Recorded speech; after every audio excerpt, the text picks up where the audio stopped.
How are you? It's an absolute pleasure to see you. Nice to see you. First of all, congratulations to you. And I love this idea of self-discovery in the movie and how you teach them about their lives and they help you open up your eyes about your life as well. I'm wondering, when you finished this project, what was the one thing you learned about yourself as a person and an actress when you walked away from the project? There's just so much out there in the world to know. I mean, it just, you feel knowledgeable, you read the newspaper, there's so much we don't read in the newspaper. So it's important to get your own experiences, travel as much as possible, and that's what I tell my kids.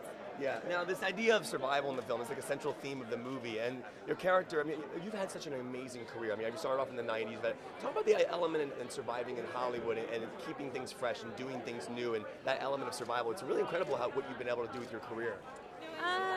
Well, I've been very fortunate to work with wonderful people and great directors, and just reading and reading and reading and trying to work with people who really are aligned in their vision of what they want to accomplish. So right. I think that's probably all.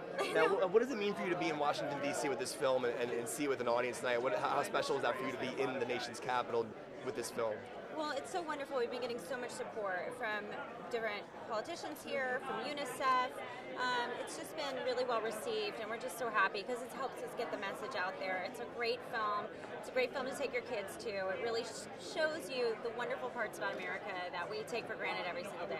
Right, and dealing with this idea in this film, your character is so relentless, and she doesn't give up, and she wants to continue doing that. And I feel like, when you step off camera and the scene ends, do you stay in the mindset of a character, or are you able to kind of shake that and turn back into yourself? Especially with something like Wild. I mean, like when you have an emotional scene, like how do you do that?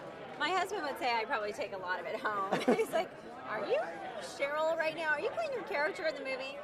A little bit. It bleeds over a little bit, but I get very passionate about the things I do. Otherwise, I wouldn't be doing them. So, Well, Reese, it's an absolute pleasure to meet you. Congratulations to you. I can't wait to see Wild. Good questions. Thank you.